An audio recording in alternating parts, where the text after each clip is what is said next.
નમસ્કાર, હું છું મનોજ અગ્રાવત ને આપ જોઈ રહ્યા છો KTV ન્યૂઝ ગુજરાતી।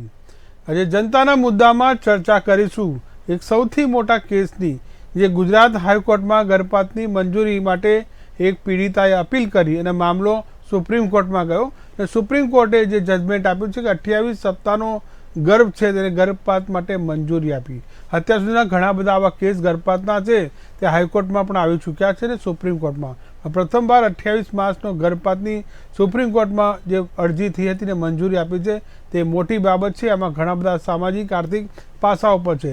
મેડિકલ રિપોર્ટમાં પીડિતાને ગર્ભપાતથી કોઈ જોખમ નહીં, જે મેડિકલ રિપોર્ટ રજૂ કરતો તેને કારણે સુપ્રીમ કોર્ટે મંજૂરી આપી, સાથે સ્પષ્ટતા પણ કરી છે કે ગર્ભપાતમાં જો ભ્રૂણ જીવિત થઈ જાય તો જન્મ આપવો, જીવિત રહેવાની દરેક સુવિધા આપવાની પણ રહેશે। બાળકને દત્તક લેવા માટેની પ્રક્રિયા પણ કરવાની રહેશે। હાઈકોર્ટે સુનાવણીમાં મોડું કરતા સુપ્રીમ નારાજ થઈ હતી અને ગુજરાત હાઈકોર્ટની ટકોર પણ કરી હતી। મેડિકલ રિપોર્ટના આધારે સુપ્રીમ કોર્ટની જે ગર્ભપાતની મંજૂરી આપી છે। પીડિતાની જે વય છે તે 25 વર્ષની છે અને રાહત માટે તેમણે હાઈકોર્ટમાં પહેલાં અપીલ કરી હતી ઓગસ્ટ માસમાં અને બાદમાં હાઈકોર્ટમાં આ મામલો જરા આગળ ખેંચાતા સુપ્રીમ કોર્ટમાં તેમણે તાત્કાલિક જજમેન્ટની માંગ કરી હતી। સુપ્રીમ કોર્ટે આ જજમેન્ટ આપ્યું છે। 28 માસનો જે ગર્ભ છે સપ્તાહનો તેમને મંજૂરી આપી છે। સુપ્રીમ ગર્ભપાત જે આપણે વાત કરીશું, ગર્ભપાત શા માટે કરાવવો પડે છે, ગર્ભ શા માટે રહી જાય છે, પીડિતા જે રેપનો ભોગ બનેલી પીડિતાને શા માટે ન્યાયના દરવાજા જે ખખડાવવા પડે છે, તે માટેનો આ ચર્ચાનો સૌથી મોટો મુદ્દો છે, જેમાં દરેક સમાજ, દરેક ઘરને આ મુદ્દો છે તે લાગુ પડે છે। આ માટે આપણી સાથે ચર્ચા કરવા માટે અલગ અલગ જે મહાનુભાવો જોડાયા છે, જેમાં મુકેશ ઓઝા રાજકીય વિશ્લેષક છે, સાથે જ્યોતિબેન અમીર રાજકીય વિશ્લેષક છે, સાથે સોનલ જોશી એડવોકેટ જોડાશે, અંજના પટેલ જે પૂર્વ મહિલા આયોગ ડિરેક્ટર છે અને સાથે ચંદાબેન પટેલ ડૉક્ટર મનોચિકિત્સક છે। તમામનું ખૂબ ખૂબ સ્વાગત છે। સૌથી પહેલાં આપણે અંજના પટેલ પાસે જઈશું, તેઓ પૂર્વ મહિલા આયોગ ડિરેક્ટર રહી ચૂક્યા છે। નમસ્કાર અંજનાબેન। જે અવાજ આવે છે મારો આપની પાસે? આપનો ઓડિયો મ્યુટ છે અંજનાબેન। ઓકે, જી નમસ્તે। જી નમસ્તે જી। આપણે જે ચર્ચા કરવા જે શરૂઆત કરીશું, એક તો ગર્ભપાતની મંજૂરી શા માટે હાઈકોર્ટ અને શા માટે સુપ્રીમ કોર્ટ સુધી જવું પડે? ઘણા બધા આમાં સામાજિક પાસા છે, આર્થિક પાસા છે અને ઘણા બધા જીવનું જોખમ પણ આમાં રહેલું છે, પણ ઘણી બધી અસરો છે કે આ ન્યાયના દરવાજા સુધી જવું પડે। સૌથી મોટી નોબત કોઈ પણ વ્યક્તિને ન આવવી જોઈએ અને આવી જોઈએ તો પણ તેનું નિરાકરણ છે તે ઝડપથી આવે તે જરૂરી છે।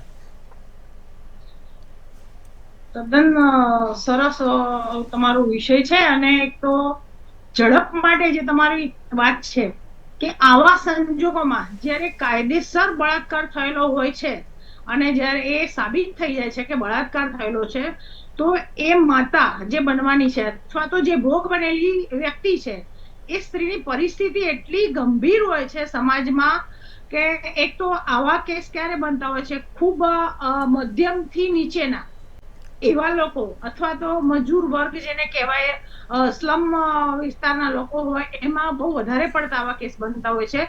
તો એમની તો પરિસ્થિતિ એટલી ખરાબ હોય છે કે જે લડી બી નથી શકતા અને જ્યારે કોઈ ઉપલા લેવલની વ્યક્તિઓ સાથે થાય છે તો એ તો લડીને ન્યાયના કાયદાના જાણકાર હોય છે, એટલે એ લોકો તો ન્યાય મેળવી લે અથવા તો એના માટે કટિબદ્ધ હોય છે। પણ જ્યારે આવી વ્યક્તિઓ સાથે આ વિષય બનતા હોય છે, જે મજબૂર હોય છે અને જેને સમાજ પણ તરછોડી દે, તો આવી બહેનો ક્યાં જાય? આવી સ્ત્રીઓ, આવી મહિલા જે ભોગ બની હોય, એના માટે સમાજમાં કોઈ સ્થાન નથી હોતું, લોકો એને તિરસ્કારની દ્રષ્ટિએ જોતા હોય છે। તો આ સંજોગોમાં જો એને ન્યાય મળે અને ગર્ભપાત કરાવવાની મંજૂરી મળે તો ખૂબ સરસ વિષય છે, કારણ કે એ બિચારી પોતાનું પણ ભરણ પોષણ કરવા માટે મજબૂર હોય છે। જ્યારે સમાજમાં લોકો સામે જાય તો લોકો એની પહેચાન પૂછે, બાળકને પણ એ ન્યાય ના આપી શકે, બાળક પણ પહેલેથી જ એ પીડાતું થાય કે ભાઈ મારા પિતા કોણ, હું એક ખરાબ પરિસ્થિતિનું જે સંજોગ બન્યો એનામાંથી મારો જન્મ થયો છે, આવી માનસિકતાઓથી પણ ઘણી વાર પીડાવું પડતું હોય। અને અનાથ આશ્રમમાં આપણે જતા હોય છે, ત્યાં કેટલાક આવા બાળકો સાથે મુલાકાત હું કરતી હોઉં તો મને જાણવા મળતું હોય છે બાળકનું મન પહેલેથી જ આવું સંકુચિત થઈ ગયું હોય છે કે આવું કેમ મારી સાથે થયું, મેં શું ગુનો કર્યો તો મારી સાથે આ થયું। તો સમાજમાં ભોગ બનનાર અથવા ગુનો કરનાર એ તો બધા પોતપોતાની જગ્યાએ થઈ જાય, પણ પેલા બાળકનું શું?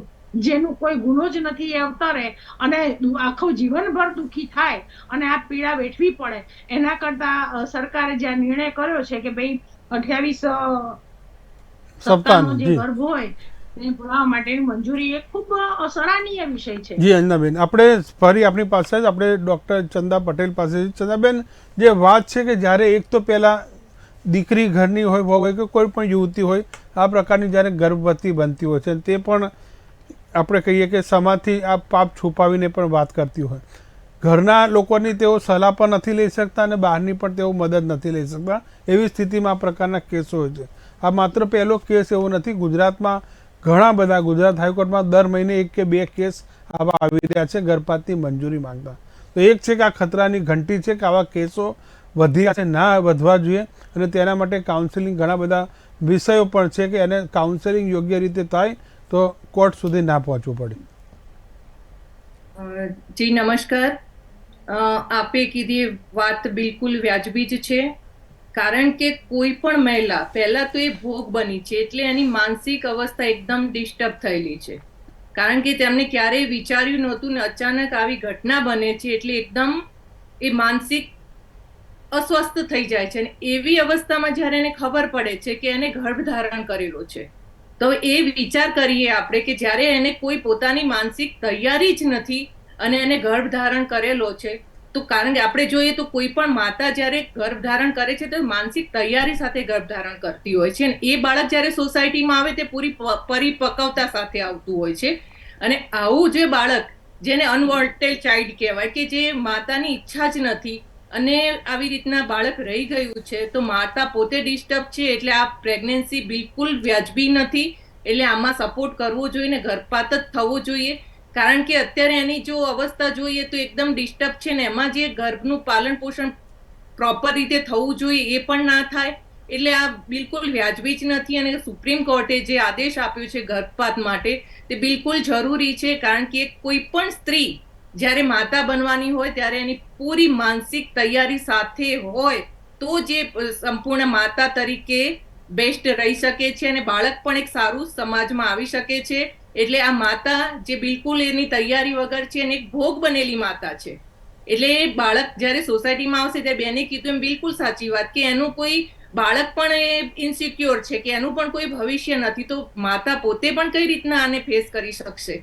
અને આ વસ્તુ બિલકુલ સાચી વ્યવસ્થિત નથી, અને ફિઝિકલ હેલ્થ જોતા પણ બરાબર નથી, કારણ કે જ્યારે માનસિક તંદુરસ્તી એની બરાબર નથી તો એ ફિઝિકલ એની ઇફેક્ટ થવાની જ છે. તો આ જે આદેશ છે ગર્ભપાત માટે તે બિલકુલ બેસ્ટ છે, અને આ પીડિતાને માટે બિલકુલ સહયોગી બનશે કે ના, એને ગર્ભપાત થશે તો જ એની લાઈફમાં આગળ એ સારી રીતે ફેસ કરી શકશે. જી, આપણે જ્યોતિબેન અમીન પાસે છે. જ્યોતિબેન અમીન, 2 પ્રકારની માતા આપણે સમાજમાં જોતા હોય છે. એક છે કે આપણા ઘરમાં જે અત્યારે તો બેબી શાવરના પણ અત્યારે જે સમય આવી ગયો છે કે લોકો ધામધૂમથી ખુશીથી આવનારા બાળકને સ્વીકારવા માટે તૈયાર હોય છે, અને બીજી એક એવી જ એક કુંવારી માતા કે જે તેને પોતાના પેટમાં ઉછળી રહેલું બાળક છે તેને છુપાવવું પડે છે. આ 2 પ્રકારની માતા અત્યારે આપણા સમાજમાં જોઈ રહ્યા છે. મનોજભાઈ, આજે જે સુપ્રીમ કોર્ટની ટિપ્પણી હતી એ મને બહુ ગમી કે જ્યારે બાળકની ઈચ્છા, એટલે લગ્ન સાથે પછી પ્લાનિંગ સાથે જ્યારે માં બને કોઈ, તો એ સૌથી વધારે ખુશીની વાત હોય છે, પણ જ્યારે અવાંછિત ગર્ભ રહે તો એ સૌથી વધારે ત્રાસદાયક ક્ષણ હોય છે એક સ્ત્રીના જીવનમાં. હવે આપણે અવાંછિત ગર્ભની વાત કરીએ તો એમાં 2-3 કેટેગરી આવી જાય કે એક હોય બળાત્કારને લીધે, બીજો હોય કોઈ પ્રેમ સંબંધને લીધે, અને ત્રીજું હોય કે જે સગીરા હોય એને કોઈએ ભોળવીને ફસાવી હોય. એટલે એ વખતે બધા કોમ્પ્લિકેશન્સ થોડા સંબંધોના વધી જતા હોય છે. હવે જેવી રીતે કોઈ વયસ્ક સ્ત્રી છે અને એ ગર્ભ ના ઈચ્છતી હોય તો એને જાતે પોતે નિર્ણય લેવાનો હક હોય છે, પણ જ્યારે સગીરા હોય કોઈ અને જો એને કોઈ કારણથી ગર્ભ રહી જાય, પછી એ કોઈ પ્રેમ સંબંધને લીધે હોય કે બળાત્કારને લીધે હોય, કાનૂની ભાષામાં તો પ્રેમ સંબંધને લીધે બી એ સંબંધને બી બળાત્કાર જ ગણવામાં આવે છે. એટલે એ પછી કોર્ટ પાસે એને જવું પડતું હોય છે જ્યારે એને ગર્ભ થી છુટકારો જોઈતો હોય છે, કારણ કે સગીર હોય એટલે માં બનવા માટે ના એની ફિઝિકલ તૈયારી હોય, ના એની મેન્ટાલિટી હોય અને ના ઇકોનોમિકલ, કારણ કે હજી પોતે જ માતા પિતા ઉપર ડિપેન્ડ છે. અને બીજું કે આપણું જે સામાજિક ઢાંચો છે એમાં એક કુંવારી માને બહુ સન્માનની દ્રષ્ટિથી જોવામાં નથી આવતું. હજી એ પેલા પાશ્ચાત્ય દેશોની જેમ કે ત્યાં એક્સેપ્ટેબલ હોય છે એવું અહીંયા નથી. અને એ બાળકની ખાસ કરીને જેનો કોઈ વાંક નથી, હજી એને દુનિયા આ રૂપમાં એ બતાવે એના કરતા પછી એ દુનિયામાં ના આવે તો જ સારું. હવે બીજી વસ્તુ એ છે કે જ્યારે કોઈ સગીરા આવી રીતે ભોગ બને તો પછી તે વખતે એટલે જ્યારે કોર્ટમાં કેસ જાય ત્યારે સમયની ખૂબ અગત્યતા હોય છે, કારણ કે લગભગ 4 મહિના સુધીનો ગર્ભ હોય એ સહેલો હોય છે ગર્ભપાત કરવા માટે. પણ પછી એના પછી જેમ જેમ સમય વધતો જાય એમ એમ માતાના જીવ ઉપર જોખમ વધતું જાય ગર્ભપાત કરવા માટે. એ તો પછી વધારે હોય તો પછી ડોક્ટરોની પેનલ્સ બેસતી હોય છે અને નક્કી કરતી હોય છે કે આમનો ગર્ભપાત થઈ શકે એમ છે કે નહીં. પણ હા, એ વાત છે કે જેટલું મોડું થાય એટલું સ્ત્રીને પીડાવું વધારે પડે, જ્યારે ગર્ભપાત પણ બહુ એક પ્રસૂતિની જેમ જ પીડાદાયક પ્રોસેસ હોય છે, પ્રક્રિયા હોય છે. એટલે એ રીતના પણ પછી એક પેલા કાયદાની જે એક ડરો ચાલ્યો આવ્યો છે એ પ્રમાણે જ દરેક કેસને ટ્રીટ ના કરાય.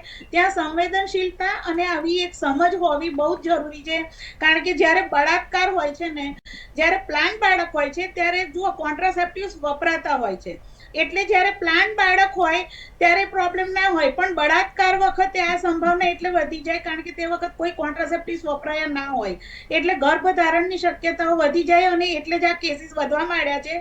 અને એમાં પણ સોશિયલ મીડિયાને લીધે હવે કાચી ઉંમરની છોકરીઓ આવા બધા સંબંધ બાંધતા વિચારતી નથી. એટલે અત્યારે જ્યારથી સોશિયલ મીડિયા ખાસ કરીને ફેસબુક, ઇન્સ્ટા આ તે બધું આવ્યું છે એ પછી હવે મા બાપની જાણ બહાર છોકરીઓ સંબંધો રાખે, કોની સાથે વાત કરે છે એ બધું હવે પ્રાઇવેટ થઈ ગયું, એટલે મા બાપની પણ નજર ના હોય, એટલે આવા બધા કેસીસ વધી ગયા છે. જી સર, જી આપણે મુકેશ ઓઝા પાસે જઈશું, રાજકીય વિશ્લેષણ. મુકેશભાઈ, પહેલું તો આપણે પહેલો જે રાઉન્ડ આપણે જે ચર્ચા કર્યા છે એ છે કે નિયમોની, કે જે હાઈકોર્ટ અને બાદમાં સુપ્રીમ કોર્ટ છે, જે વ્યક્તિને જે માતાને પોતાને બાળક નથી જોઈતું, અનવોન્ટેડ ચાઇલ્ડ, એ લોકો જ કોર્ટના દરવાજા ખખડાવે છે કે મને મંજૂરી આપો. કારણ કે પ્રાઇવેટમાં કોઈ પણ દવાખાના આ પ્રકારના કેસમાં ગર્ભપાત કરતા પણ નથી અને એ લોકો જોખમ પણ નથી રહેતા. એટલે હાઈકોર્ટ અને સુપ્રીમ કોર્ટમાં પહેલાં તો સુપ્રીમ કોર્ટે સૌથી પહેલાં હાઈકોર્ટનો જે ઉધડો લીધો છે કે આવા કેસમાં તમે વાર મોડું કેમ કરો.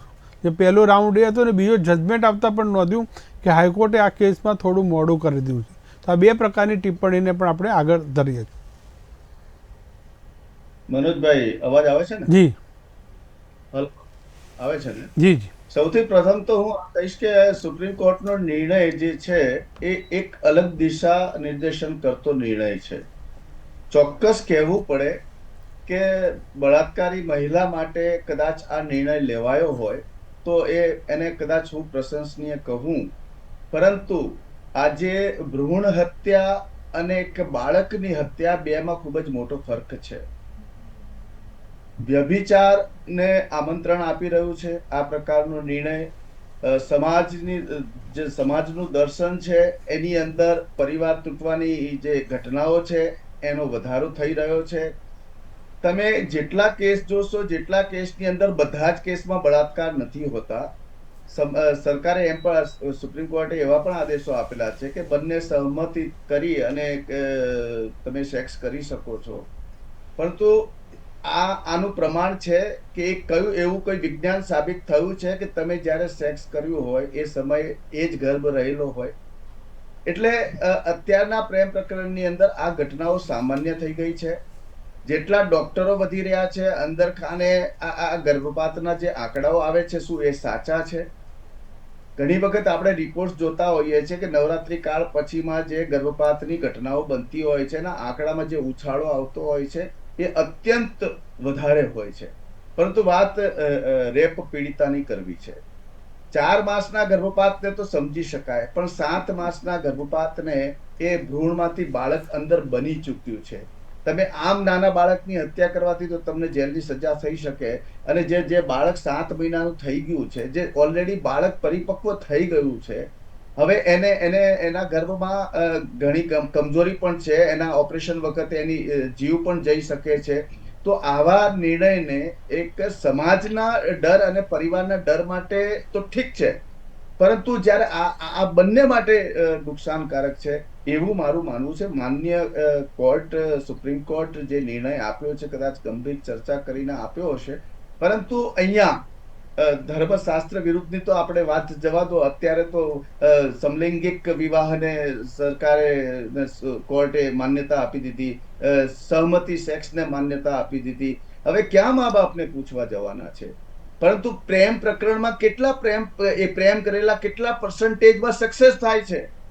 આ પ્રેમ પ્રકરણ એટલે શું? એકબીજાનું મિલન એટલે પ્રેમ પ્રકરણ. અને પછી ત્યાર પછી જ્યારે જે આવા સંબંધના કારણે જે પરિસ્થિતિ ઊભી થાય છે, ત્યારે બે સમાજ બે સ્વીકાર નથી કરતા, ત્યારે એના ઉપર બળાત્કારના આરોપ મૂકવામાં આવે છે, અને પછી એના બળાત્કારના સાબિત કરવામાં આવે છે, અને પછી એના ગર્ભની ચિંતા કરવામાં આવે છે. જ્યારે આ કિસ્સો ઉજાગર થઈ જતો હોય, જ્યારે પોલીસ કેસ થઈ ગયો હોય, ત્યારે આ બધા કિસ્સા ઉજાગર થતા હોય છે. છતાંય એક કદાચ વિચારધારાને જો માન્યતા આપે તો એમ કહેવું રહ્યું કે આવા બાળકોને જન્મ આપવો જોઈએ, આવા બાળકોને અગ્નિવીર ની તાલીમ આપવી જોઈએ, દેશ માટે એમને મૂકવા જોઈએ, એમને સ્વતંત્ર જીવન જીવવાનો અધિકાર છે એ પણ આપવું જોઈએ.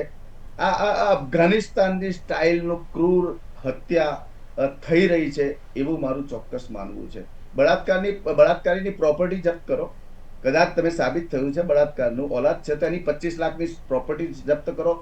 એક બાજુ તો તમે સામાન્ય ગુનાઓમાં બુલડોઝરથી એમના મકાન પાડી દો છો, બુલડોઝરથી એનું કેરિયર સાફ કરી દો છો, તો આ ગુનો ગંભીર નથી? આ સરકાર કે સમાજ આ દિશા ઉપર ક્યારેય વિચાર્યું છે કે આ ગુનાઓ જેના ઘરની અંદર એક સ્ત્રી કરેલી ભૂલના કારણે બળાત્કાર, સામૂહિક બળાત્કારની ઘટનાઓ અલગ રૂપ લે છે.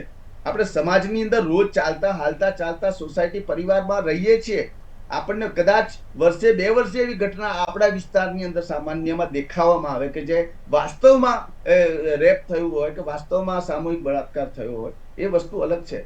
પરંતુ જે પ્રકારે આ કોર્ટનો જે નિર્ણય આવ્યો છે અને એ નિર્ણય પછી જે લોકો આ પ્રક્રિયાની અંદર સામેલ થવાના છે એ સમાજ માટે અત્યંત ઘાતક છે. એમાં ચોક્કસ આ કહેવું જોઈએ, અસ્તિત્વનો, પોતાના નામ અને અસ્તિત્વની લડાઈ સામે તમે તમારું કેટલું નુકસાન કરી રહ્યા છો, સમાજને કઈ દિશા આપી રહ્યા છો. તમે પરિવાર તોડવાની વાત થઈ રહી છે, અહીંયા મા બાપથી અલગ થવાની વાત થઈ રહી છે. આવા કારણો થકી અત્યંત ગંભીર પરિસ્થિતિ આવનારા સમયની અંદર સર્જાવાની છે.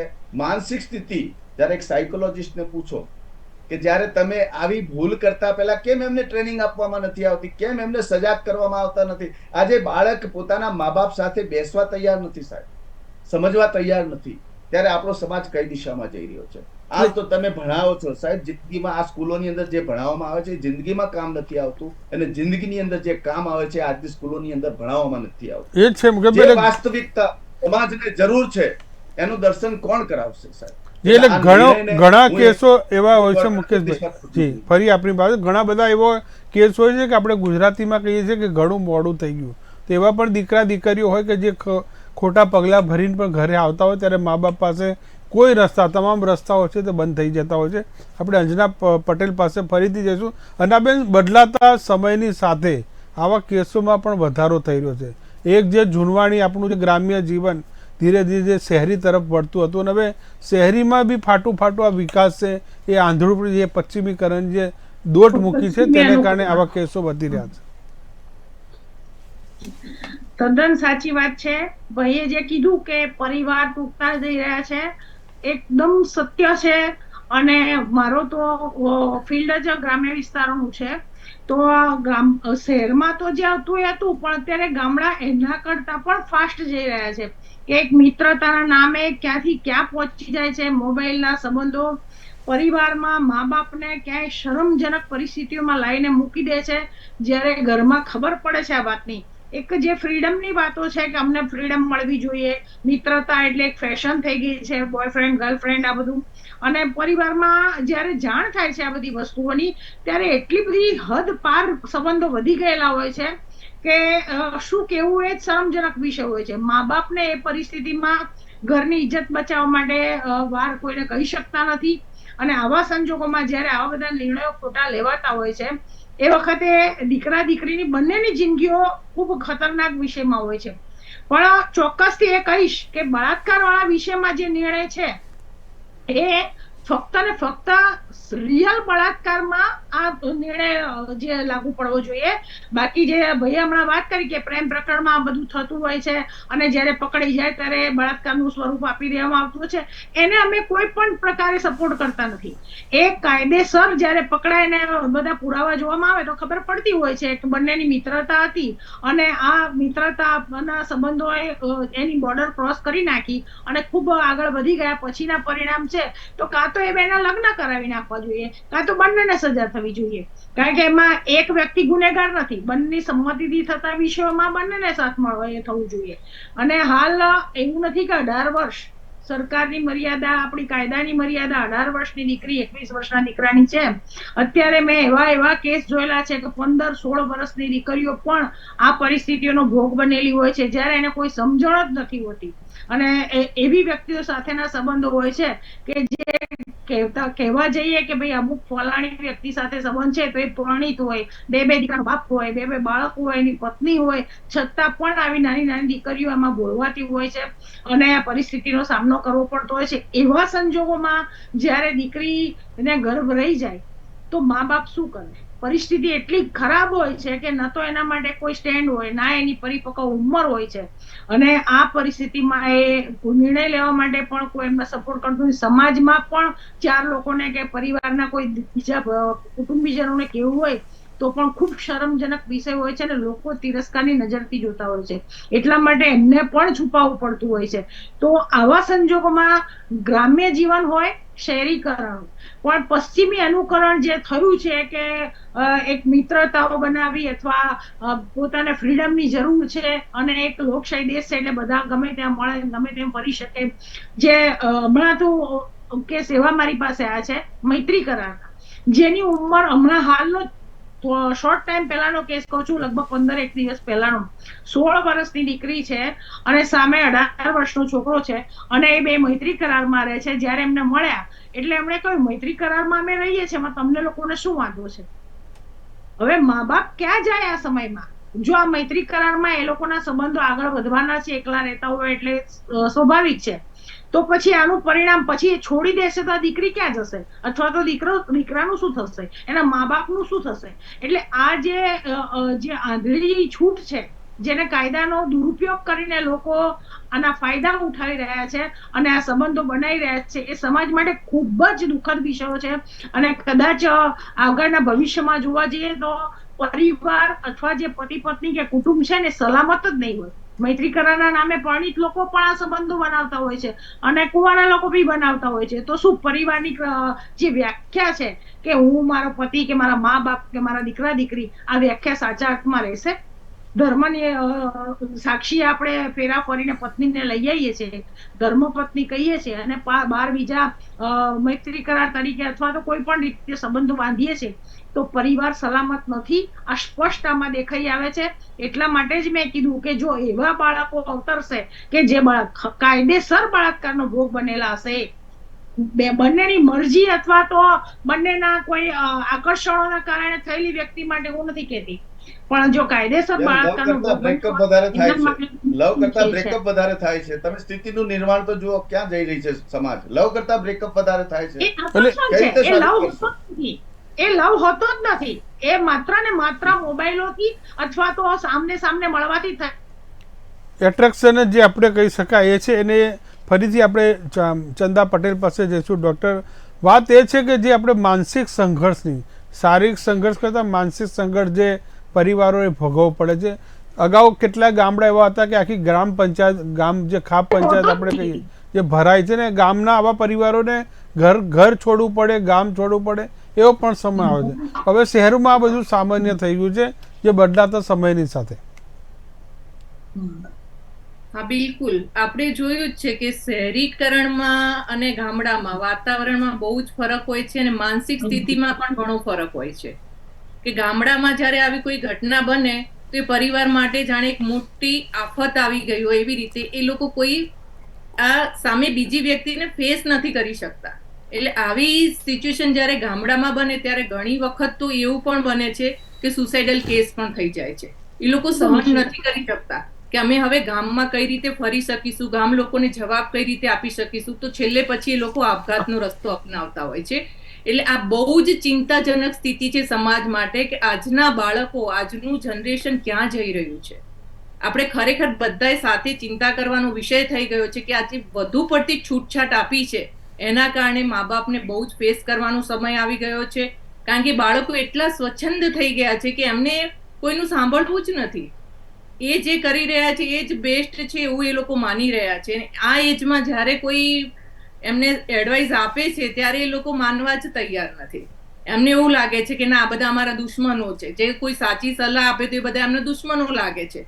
અને એની જ એજના, એની સર્કલમાં જે રહેવા વાળા હોય, એના ફ્રેન્ડ્સ ગ્રુપ વાળા, એ એની જ એજના હોય છે.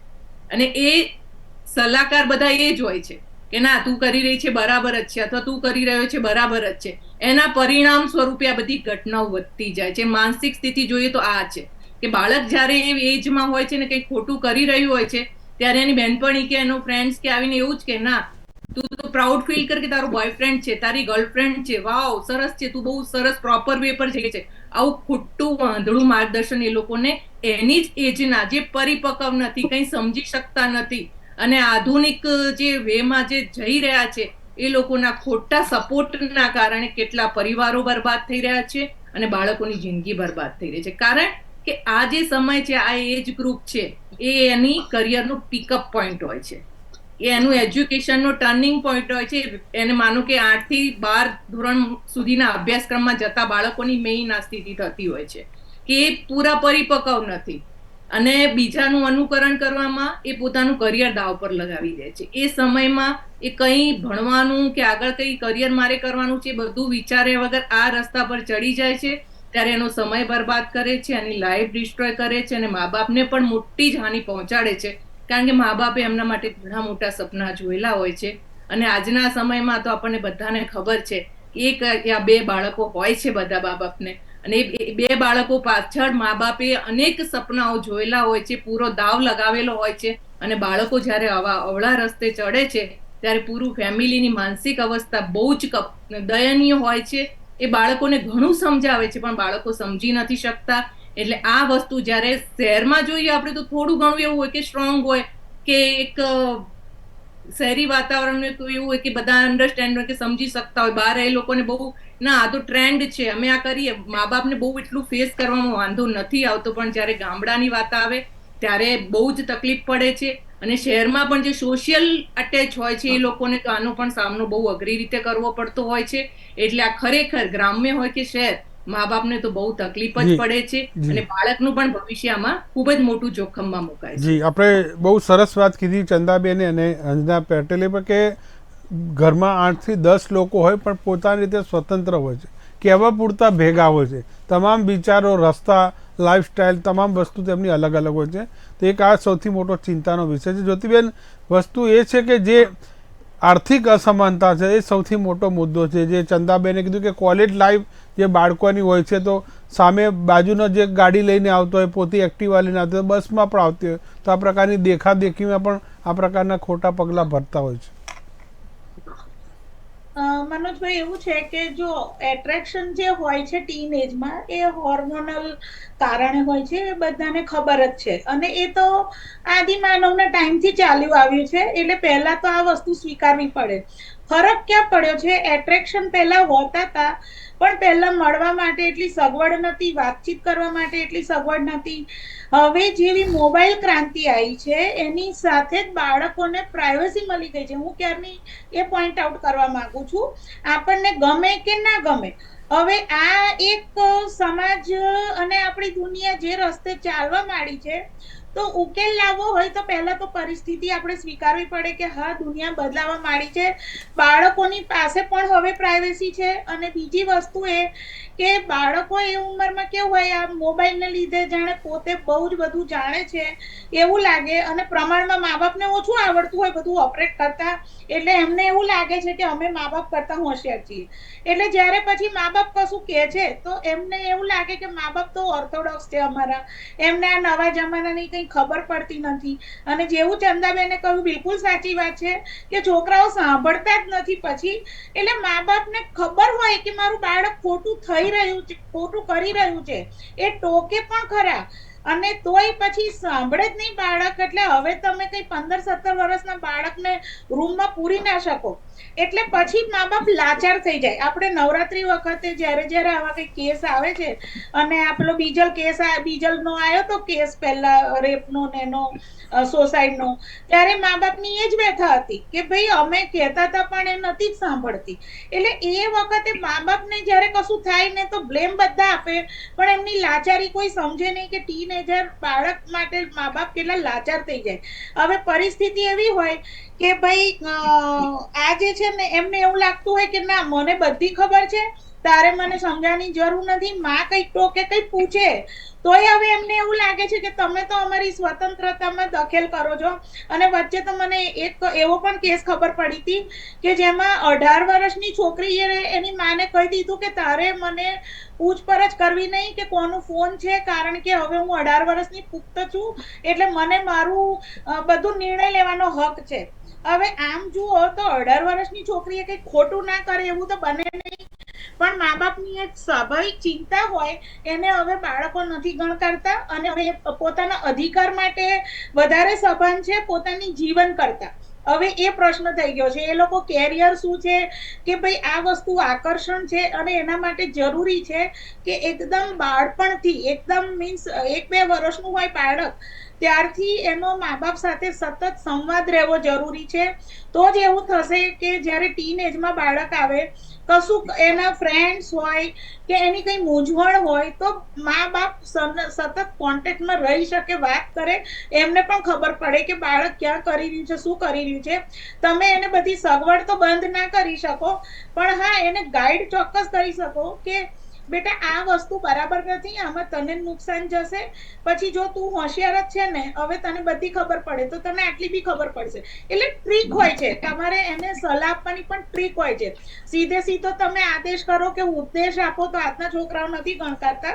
એમને એ જ કહેવું પડે કે તું સમજુ છે, પણ એટલે આ વસ્તુ સમજે ને તો એ બહુ જરૂરી છે તારા જીવન માટે. જી, એટલે કહેવાય છે કે માતા પિતા છે બાળકોને પહેલા નમ્રતાપૂર્વક વાત સંભળાવે છે, અને 45 વર્ષ પછી એમ કહીએ કે મા બાપને બાળકોની વાત નમ્રતાપૂર્વક સાંભળવી પડે છે. આટલો ફરક યંગ જનરેશન અને ઓલ્ડ જનરેશનમાં આવે છે. આપણે મુકેશભાઈ પાસે મુકેશભાઈ, જી, આ લડાઈ છે યંગ જનરેશન ને ઓલ્ડ જનરેશન. એવું પણ નથી કે મા બાપ જે જીદ લઈને બેઠા હોય એ સાચી, પણ અમુક વખત ખોટું પણ મા બાપે જે સંઘર્ષ કર્યો હોય અને જે તેમના સંતાનો અવળી દિશામાં કે ખોટા ખર્ચા હોય તેમનાથી સહન થતા નથી. આ એક મુદ્દો પણ આ હોય છે દરેક ઘરમાં.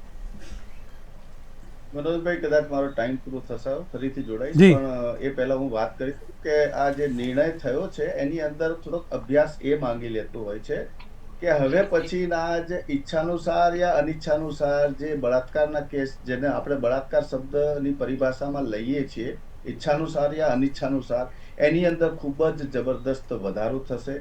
વ્યભિચારમાં જબરદસ્ત વધારો થશે, કારણ કે સરકાર એવા પગલાં લીધા છે. ઇજ્જતની વાત હોય તો ઇજ્જત તો એ સમય જતી રહેતી હોય છે જ્યારે આ કૃત્ય થઈ ચૂક્યું હોય છે. પરંતુ મને એ ખબર નથી પડતી કે નારી શક્તિને એટલી તો ખબર છે ને કે 1 મહિનાના માસિક પીરિયડ સમય ગર્ભ નિરોધક ગોળીનો કેટલો ઉપયોગ હોય છે, અને કઈ રીતે ગર્ભ રહી જાય છે એ કદાચ બીજા મહિને ડોક્ટર વધુ એને ક્લેરિફાઈ કરી શકે કે કેટલા સમયમાં તમે આઈડેન્ટિફાઈ કરી શકો છો. તો એનો નિર્ણય એ સમય આજના દેશી ઉપચારોથી પણ થતો હોય છે. એટલે એ વાત આખી અલગ છે. પણ જ્યારે 6-7 મહિના ને 5-6 મહિના થતા હોય, અરે એ ત્યારે એના અંદર ઈરાદાઓ ઘણા અલગ હોય છે. એના પાસે લૂંટ કરવાના ઈરાદા હોય છે, એમને પૈસા પડાવવાના, તોડબાજીના ઈરાદાઓ હોય છે. અને ચોક્કસ આની પાછળ જ્યારે સરકાર એમ કહેતી હોય, સરકાર એમ કહે કે આંતરજ્ઞાતીય લગ્ન કરો, અમે તમને પૈસા આપીશું, 5 લાખ આપીશું, 10 લાખ આપીશું, તમે મા બાપનું જે સ્ટેટસ છે એ તો તમે છીનવી લીધું છે. આ અધિકાર મા બાપનો જ હોય. જી મુકેશભાઈ, ફરી આપણે જોડાઈશું. એક સમય થયો છે નાનકડા વિરામનો. વાત ચાલી રહી છે સુપ્રીમ ગર્ભપાત, જે સુપ્રીમ કોર્ટે જે આદેશ આપ્યો છે 28 સપ્તાહના ગર્ભપાત કરવાની મંજૂરી આપે છે. ખૂબ જ ચોંકાવનારો કેસ છે, અને સુપ્રીમે જે મેડિકલ બોર્ડના રિપોર્ટના આધારે જે આ સલાહ આપી છે.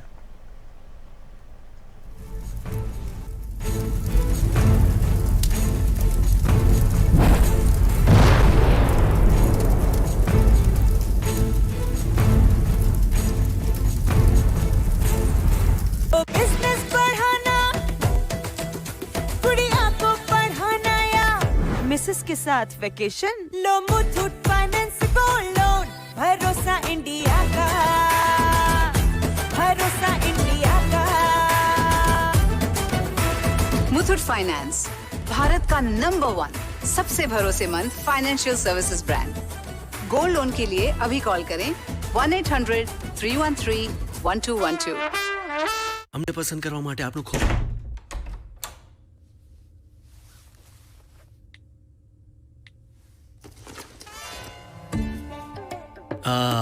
પગાર છે કે ટિપ? લોજિસ્ટિક્સ મેનેજર અને 40,000 હેપી? ઇન્ડીડ। હવે જોબ્સ તમને શોધશે ઇન્ડીડમાં। 25, 26 અને 27 ઓગસ્ટ આ માત્ર તારીખ નથી, અવસર છે તમારી નવી પ્રોપર્ટીને પસંદ કરવાનો, કેમ કે KTV લઈને આવ્યા છે અમદાવાદનો biggest property expo, twin cities property expo 2023, જ્યાં મેળવો affordable homes, luxury living, commercial property, plots, farmhouses અને વીકેન્ડ હોમ્સ જેવી પ્રોપર્ટીના બેસ્ટ ઓપ્શન્સ અને અમદાવાદના નામાંકિત બિલ્ડર્સ એક જ સ્થળે। KTV presents twin cities property expo 2023, તારીખ 25, 26 અને 27 August at Shiv Shakti convention centre, Vaishnodevi circle, near KD hospital, Ahmedabad.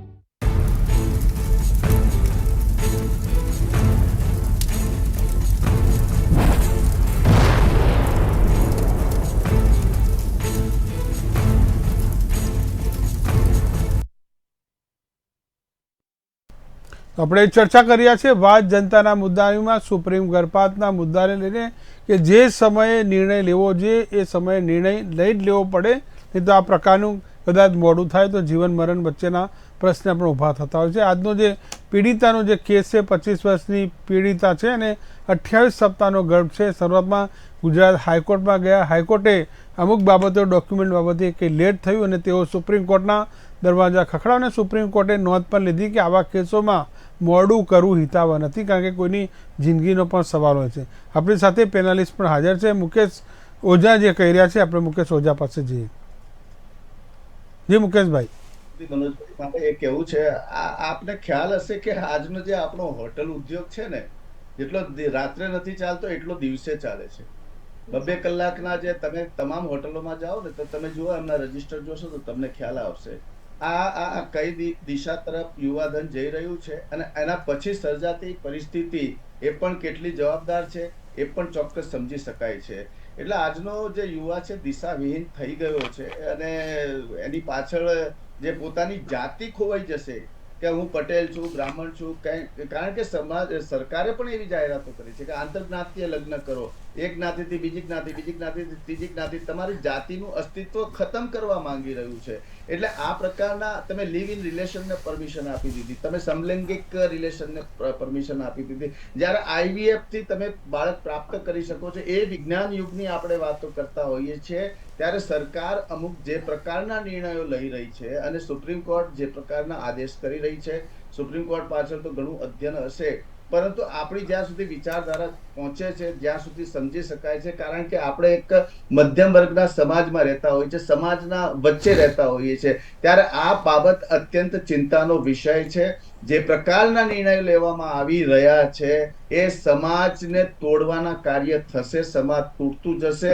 આ લોકશાહીમાં છૂટનો મતલબ એ નથી કે ધર્મ, શાસ્ત્ર, પરંપરા, રીતિ રિવાજ, નિયમ, કાનૂન, ઘરમાં માતા પિતાના સંસ્કાર, આ બધાને ધળમૂળથી તમે દૂર કરી નાખો। આ એ પ્રકારના તરફ જઈ રહેલું આજનું આ સમાજ જઈ રહ્યો છે। ચોક્કસ કહેવું પડે, એક બાજુ તો મુખ્યમંત્રી સાહેબ એમ કહે છે કે તમારે લગ્ન કરવા હોય તો માતા પિતાની પરમિશન જોઈએ, અને એક બાજુ એમ કહે છે કે તમે ઈચ્છા અનિચ્છાએ કરેલા ગર્ભપાતને પણ તમને મંજૂરી આપી દઈશું। એક બાજુ એમ કહે છે કે ભાઈ તમે લિવ ઇન રિલેશનમાં પણ રહી શકો છો, કોર્ટ એગ્રીમેન્ટથી થઈને પણ રહી શકો છો। કેટલા સંબંધો ટકે છે, કેટલા સંબંધો ટકે છે? આ એડવોકેટ સાહેબ બેઠા છે, મને એ બતાવો કે જ્યારે લગ્ન થતા હોય છે ને કેટલા પર્સન્ટેજમાં છૂટાછેડાના પ્રમાણ વધતા હોય છે। એટલે એ છૂટાછેડાના પ્રમાણ પછી આ એક શારીરિક આવેગ પણ છે।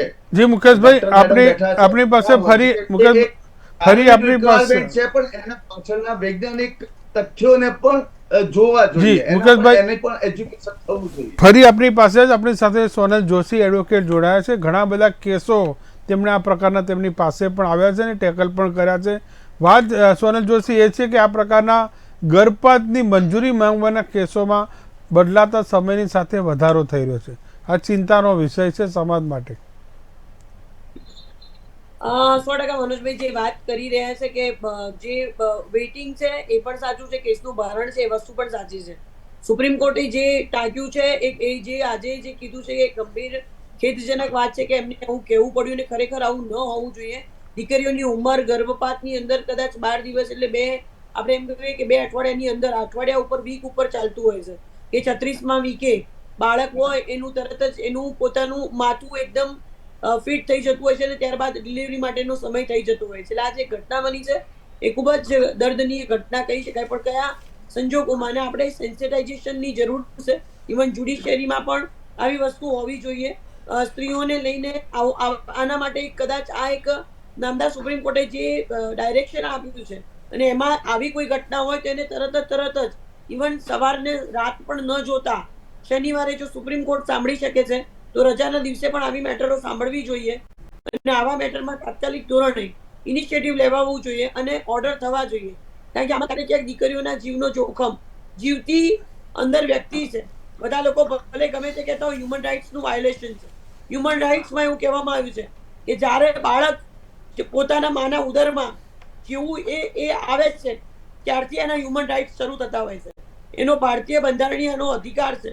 એના અધિકારોનું હનન થઈ રહ્યું છે અને આ હનન ન થવું જોઈએ. વ્યક્તિઓ એ સમજવું જોઈએ કે વ્યક્તિ પોતે આઈને સામાજિક રીતે નાની દીકરી છે, એને ગર્ભપાત નહીં થાય, એના બોડીને એના જીવને જોખમ હોય, વધારે મહિના થઈ જાય, આ બધી જ વસ્તુઓ ખૂબ જ મહત્વની છે. બાળકની પણ એટલી મહત્વાકાંક્ષા હોવી જોઈએ. અને પણ એક સવાલ સોનલ જોશી હું પૂછવા માંગુ છું કે આવનારા બાળકને આપણે જીવાડવો કે મારું નક્કી કરનારા આપણે કોણ? એ વાત ખૂબ જ સાચી છે. પણ ક્યાંક ને ક્યાંક સમાજની રીતે એ બાળકને જન્મ્યા બાદ કયા વ્યક્તિથી શું રેપથી આવેલું બાળક હોય અને બાળકની સામાજિક રીતે કદાચ તમે આજે જોશો તો બહુ મોટા બ્રૂટ ઉપર તમને જોવા મળશે કે જેની માં ડિવોર્સના કારણે બાળકોને મૂકીને ગઈ હોય છે ને એ 35 વર્ષે પોતાની માને ગોતવા નીકળ્યો છે માણસ. એટલે માં છોડીને જયારે જતી હોય છે અથવા તો જેને ઘરનું એન્વાયરમેન્ટ પીતા નથી હોતું એની બાળકો ઉપર બહુ અસર પડતી હોય છે. આપણને એવું લાગે છે હા. અને ન્યુક્લિયર ફેમિલીઝની અંદર ડિવોર્સનું પ્રમાણ વધી રહ્યું છે. બાળકોને જયારે એની સાથે છેડતીનો પ્રસંગ જો હોય છે. મારી પાસે અત્યારે કેસ ચાલી રહ્યો છે કે જે પ્રમાણેની સિચ્યુએશન થઈ છે કે છેડતી થઈ હતી નાનપણમાં અને દીકરી અત્યારે પણ ભૂલી નથી શકતી અને એના કારણે એનો હસબન્ડ એને ટોર્ચર કરે છે અને ડિવોર્સનું અત્યારે પરિણામ આવ્યું છે. એટલે આ બધી વસ્તુઓ બહુ સમજવાની છે.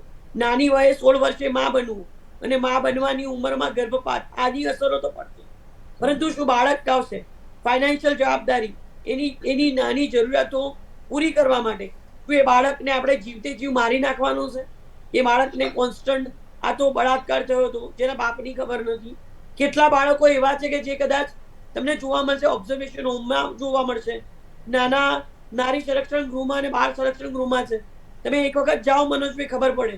જેના મા બાપ બંને જેલમાં છે, માં મરી ગઈ છે, પિતાએ માનું ખૂન કરી નાખ્યું એટલે એના માટે બાપ જેલમાં છે, બાળક ત્યાં ઉછરી રહ્યું છે. બાળકને આપી નથી શકતા કાયદાકીય રીતે, બાળકોને સારી જગ્યા નથી મળતી. એટલે જે પ્રમાણેની ઘટના છે એ પ્રમાણેની કદાચ સેન્સિટાઇઝેશન હોવું જોઈએ. ઇવન એડવોકેટ પોતે પણ રાખવું જોઈએ. હું તો એવું માનીશ કે એક જે જેન્યુન છે એના માટે લડો, પરંતુ જે વ્યક્તિ ખોટો છે ને એના માટે નહીં લડવું જોઈએ. આવી કિસ્સાની અંદર સેન્સિટાઇઝેશન હું એવું કહીશ કે આ એક ઇનિશિયેટિવ થયું નામદાર સુપ્રીમ કોર્ટે આપણું ધ્યાન દોર્યું છે કે નવી કોર્ટની સ્થાપના કરો કે રેપ માટે ફાસ્ટ ટ્રેક કોર્ટો છે પણ આવી કોઈ ઘટના આવે છે કે જ્યારે દીકરી ગર્ભપાતની મંજૂરી માટે આવી રહી છે. એ જ છે કર્ણાટકમાં સરકાર કોણ બનાવશે? જો સુપ્રીમ કોર્ટના દરવાજા રાત્રે 2 વાગે 4 વાગે જો ખોલી શકાતા હોય તો આ તો જીવન મરણના હવે પીડિતાને પ્રશ્ન છે. શા માટે દરવાજા 24 કલાક ખુલ્લા ના રહેવા જોઈએ? અંજના પટેલ પાસે આપણે જઈશું. અંજનાબેન, વાત એ છે કે જીવન મરણ વચ્ચેનો જ્યારે સમય હોય, આ પ્રકારનો પ્રસંગ હોય ત્યારે આ પ્રકારમાં દેર એટલે મોડું ના કરવું જોઈએ, ત્વરિત નિર્ણય હોવો જોઈએ. એકદમ સાચી વાત છે. એકદમ ફાસ્ટ એટલે ફાસ્ટ ટ્રેક જે ચાલે છે એટલા ખૂબ ઝડપી અને સ્પેશિયલ કેસમાં પણ આમાં નિર્ણય લઈ લેવો જોઈએ, કારણ કે આમાં બે જિંદગીઓનો સવાલ હોય છે અને બંનેના જીવ એ વખતે એટલા જોખમમાં હોય છે કે જો બાળકનું ગર્ભમાં મોટું થઈ જાય તો બી તકલીફ, અને ત્યાં સુધી એ જે ભોગ બનનાર હોય છે એને પણ શરીરમાં તકલીફ થતી હોય, તો એના કારણે ઘણી બધી મુશ્કેલીઓ ઊભી થતી હોય છે. તો જેમ બેને કહ્યું એમ ખૂબ જ ઝડપી આમાં નિર્ણય લેવો જોઈએ, અને સ્પેશિયલ કોર્ટ બેસાડીને પણ આમાં નિર્ણય થઈ જાય અને ઝડપી નિર્ણય થાય તો બંને જીવને આપણે ખૂબ દુઃખી થતા અટકાવી શકીએ છીએ.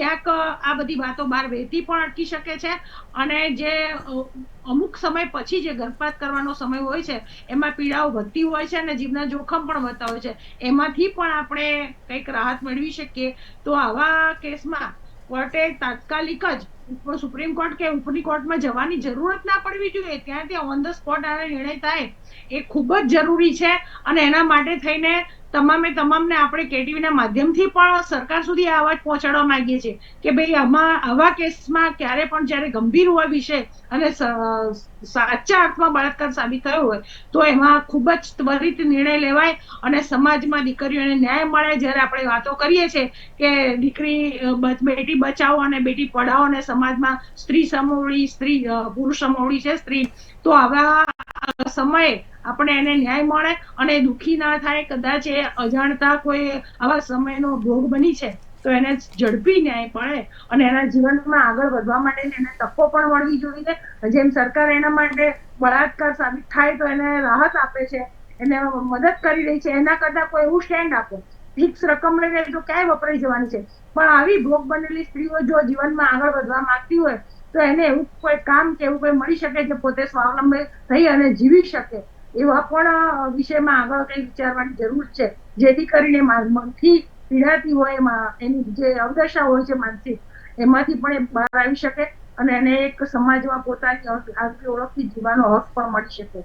જી, એટલે આપણે એ છે જી આપણે એ જ ચર્ચા કરી રહ્યા છે આના સામાજિક પાસાની. એક પાસું એ છે કે જો ગર્ભપાત થઈ જાય તો બાળક આવનારું આ દુનિયામાં જોવે નહીં અને જે માતાની જિંદગી બચી જાય ને આગળ પોતે કરે. બીજું એ છે કે જો બાળક આ પ્રકારનું જન્મ લઈ પણ લે કુંવારી માતાનું, તો એ બાળકનું કોણ, તેનું બાળકનું પરિવાર એનું લાલન પાલનનું શું, તેનું શિક્ષણનું શું, ઘણા બધા પ્રશ્નો પણ આમાં ઉઠે છે ને જે દરેક પરિવાર આ પ્રકારના જે ભોગ બન્યા હોય છે તે પણ સંઘર્ષ કરતા હોય છે. ડૉક્ટર ચંદા પટેલ પાસે આપણે જઈશું. ચંદા પટેલ, આ એક મેન્ટલ ગેમ સૌથી મોટી એ છે કે માનસિક રીતે અને ગર્ભપાત કરાવવા માટે કોણ જાય કે જે કુંવારી મા કે બાપ કે એના સમાજે નક્કી જ કર્યું છે કે આપણું આ બાળક જોઈતું જ નથી કોઈ પણ સંજોગોમાં, તો જ કોર્ટના પગથિયા તેઓ ચડતા હોય છે. બિલકુલ સાચી વાત મનોજભાઈ, કારણ કે ગર્ભપાત કરાવવો એ કઈ સિચ્યુએશન છે, કોઈ પણ લેડી માટે માં બનવું એક મોટું ગોડ ગિફ્ટેડ સિચ્યુએશન હોય છે. માં બનવું એક દરેક લેડીનું સપનું હોય છે, પરંતુ આ અવસ્થા આખી અલગ જ હોય છે કે આમાં માતા પોતે તૈયાર નથી અને પોતાની ઈચ્છાથી એને ગર્ભ ધારણ નથી કર્યો. આવી કોઈ પણ ઘટનાનો ભોગ બની છે અને ગર્ભ રહ્યો છે એટલે એની માનસિક સ્થિતિ એકદમ કફોડી બની ગઈ છે, પોતે એટલી પ્રિપેર નથી તે બાળકને જન્મ કઈ રીતે આપી શકવાની છે. અને આ સમયમાં આપણે જોયું છે કે જેટલું લેટ થતું હોય છે એટલું માતાની હેલ્થ માટે ખૂબ જ ખતરાજનક હોય છે. અને ઇવન જ્યારે લેટ અબોર્શન થતા હોય છે તો એની બીજી વખતની ગર્ભધારણ પ્રક્રિયામાં પણ ઘણા ઇસ્યુ આવતા હોય છે. ઘણી વખત તો બીજી વખત ગર્ભધારણ પણ નથી થઈ શકતો, એટલે સ્ત્રીનું જીવન લગભગ ડિસ્ટર્બ થઈ જાય છે. એટલે આ પણ એક મોટો વિચારવાનો વિષય છે. એટલે પ્રાથમિક સ્ટેજમાં જો ગર્ભ ના જોઈતો તો પ્રાથમિક સ્ટેજમાં જ આપણે ગર્ભપાત થઈ જાય તો બેસ્ટ છે. બાકી જેમ જેમ દિવસો જતા જાય તેમ લેડીઝના હેલ્થ પર પણ અસર પડે છે અને એની આગળની જિંદગીમાં એટલે બીજી પ્રેગ્નન્સી વખતે પણ આ જોખમ ઊભું રહે છે કે કદાચ પ્રેગ્નન્સી નથી પણ રહી શકતી. તો આ બધા વિચારવાનો વિષયો છે અને માનસિક અવસ્થા ખૂબ જ આનામાં સ્ટ્રોંગ જરૂરી છે. તો મનોજભાઈ, હું એક જ રિક્વેસ્ટ કરીશ કે કોઈ પણ અવસ્થા હોય સ્ત્રીની માનસિક અવસ્થાને ધ્યાનમાં રાખીને કરવી જોઈએ. એની પોતાની તૈયારી હોય તો જ આપણે નિર્ણયો લેવા. જી, હું જ્યોતિબેન અમીન, મેં સોનલબેનને પ્રશ્ન કર્યો, તમને પણ કરું છું કે જે બાળક આ દુનિયા જોવા માંગે છે આપણે એને રોકવા વાળા આપણે કોણ? મનોજભાઈ, આમાં એવું છે કે એ બાળકને પછી અહીં આયા પછી જીવન કેવું મળશે એ પણ એક વિચારવાનો પ્રશ્ન હોય છે.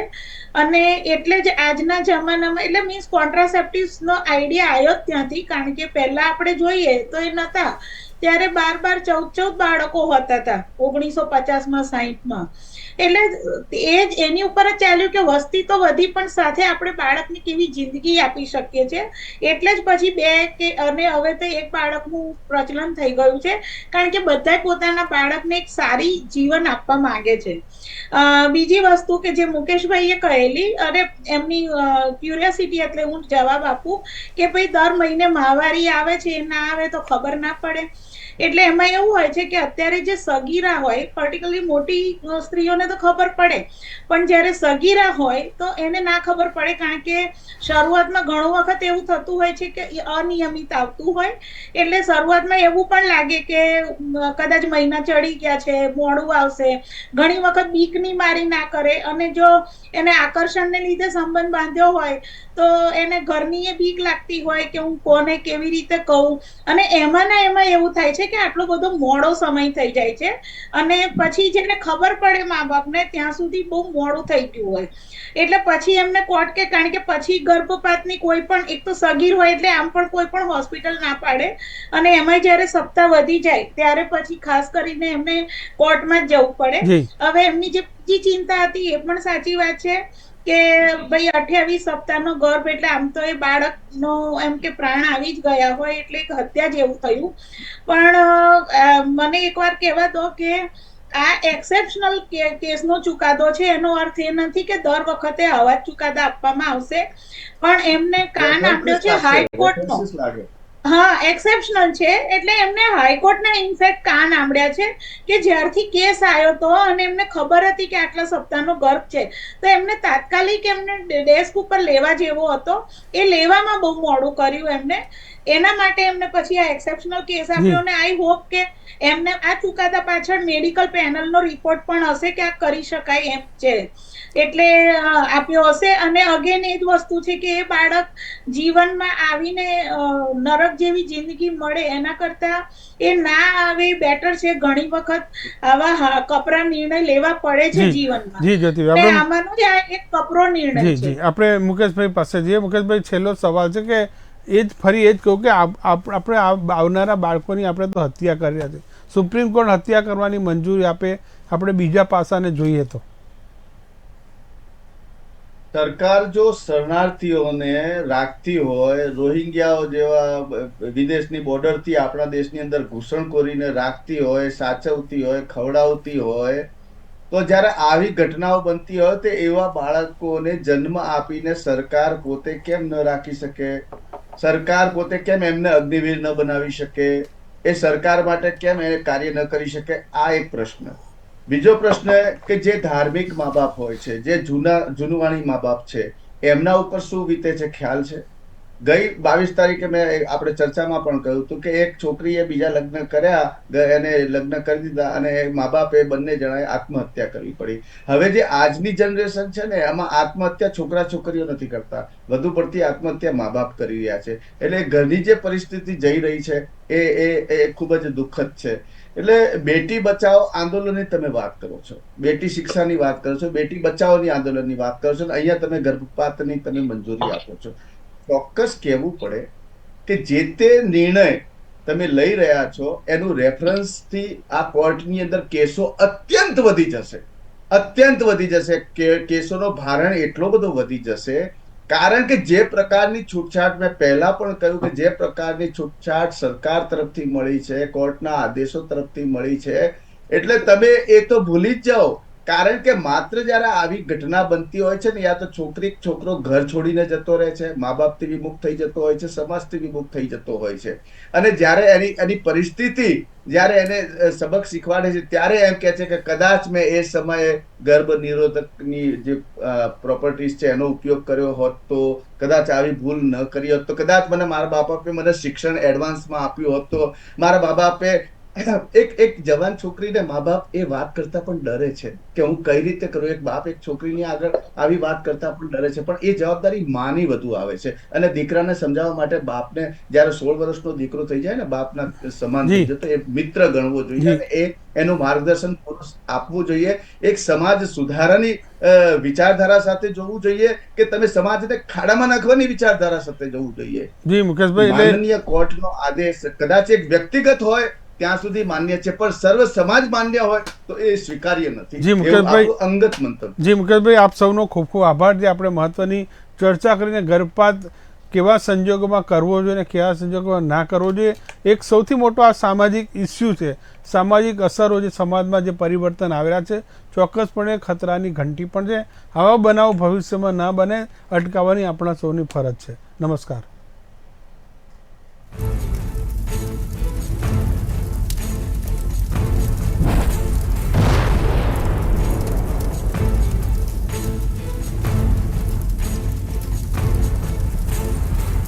પચીસ 26 અને 27 ઓગસ્ટ આ માત્ર તારીખ નથી, અવસર છે તમારી નવી પ્રોપર્ટીને પસંદ કરવાનો, કેમ કે KTV લઈને